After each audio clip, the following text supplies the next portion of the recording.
First of all, I want to break down the basics of how the Lemon Law works. Basically, you got a vehicle that is defective or has problems, but the dealership cannot repair it within a certain number of times or within a certain number of days. If that's the case, then it might qualify as a lemon based on the state you live in. Pretty much every state of the 50 states of America has a lemon law. Unfortunately, sometimes automobile manufacturers don't focus on the safety of the vehicle and instead focus on the safety of their own cash pocketbooks and net profits. For that reason, if your car is a defective lemon, you should really know about your legal rights. So in the following, I am going to tell you all about what you can get or win when you win a lemon law case. Some automobile manufacturers make a lot of money and are rich, and a lot of people hate the dealerships for taking their money and giving them a hunk of junk, the runaround, and a bunch of lies. But sadly enough, the lemon law is not designed to make you rich, and it is not intended to make you wealthy.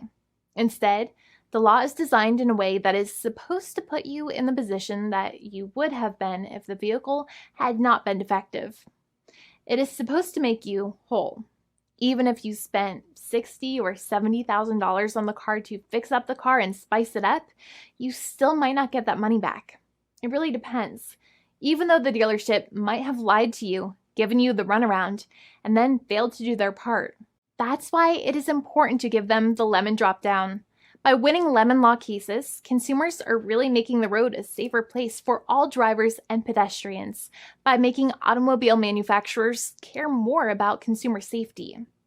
Now, what you get when you win a lemon law case usually comes down to one of three possible options or remedies. Option 1 is that they might provide you with a replacement vehicle.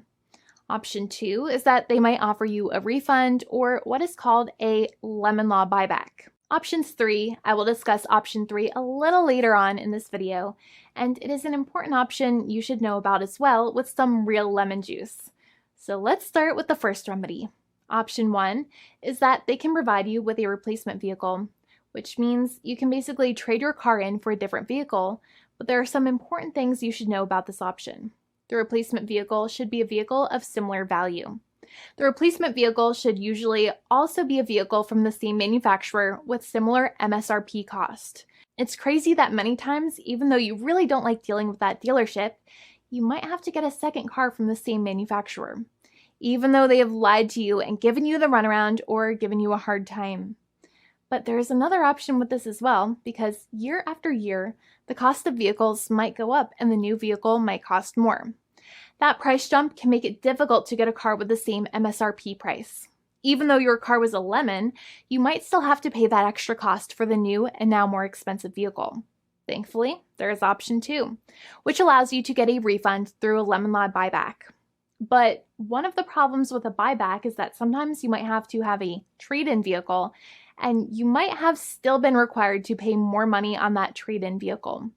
And when you got your new car, the dealership might have rolled over the amount you still were supposed to pay on your previous vehicle into the calculation of your new vehicle. In other words, you might have been upside down on the finances of your new vehicle. So sometimes you need to pay for that difference in order to get out of the car. And a lot of people find it extremely weird that they have to pay money in order to get out of the defective vehicle. But many times that's how it works. Now, in a lemon law buyback, if you get a lemon law buyback, you usually get back what you paid. You may have bought the vehicle in a one lump sum all at once, or you more than likely had a finance or lease plan. What you usually get back is the money that you actually paid. Your hard-earned money that actually left your pocket and went straight into the pockets of the manufacturers. So think about it for a second and try to calculate about how much you paid. Think about the down payment and also add up all of the monthly payments that you have made for your car so far. It can add up to a lot of hard-earned money. In some cases, it can add up to $30,000 or more, but every case is different. Even though they accept that their vehicle is a lemon, many times the manufacturers still try to pinch pennies and also nickel and dime their customers. So they deduct certain fees during the negotiations, such as an offset for mileage for the portion of time that your vehicle did not have problems. Sometimes it is legal for manufacturers to deduct such things from the settlement you end up getting, but many times they may be doing so incorrectly or it might be taking away too much of your personal money. Having a powerful negotiator and experienced attorney by your side can be very helpful. In addition, most lawyers do not charge you out of your own pocket for their attorney's fees and court costs.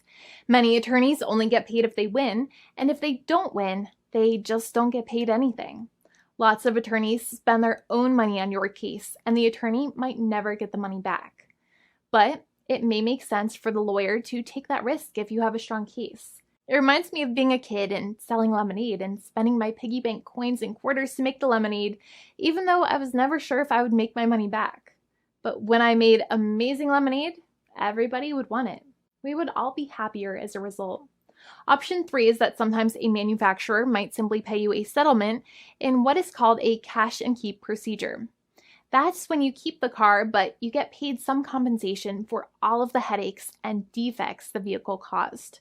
Even if you don't have a clear lemon law case, the manufacturer might still make a good faith offer to settle the matter and get it off of their heads. In many situations, even though the settlement might be less than a full buyback of the vehicle, it might make sense for you to accept that offer depending on your goals. In addition, it's usually required that the problems happened while your car was under warranty or extended warranty. Even if you no longer have warranty, but your problems happened while your vehicle was under warranty, you might still have a case. However, without any warranty, you cannot have a lemon law case in most situations. However, you might still have some legal protections such as breach of contract, auto fraud, or something else.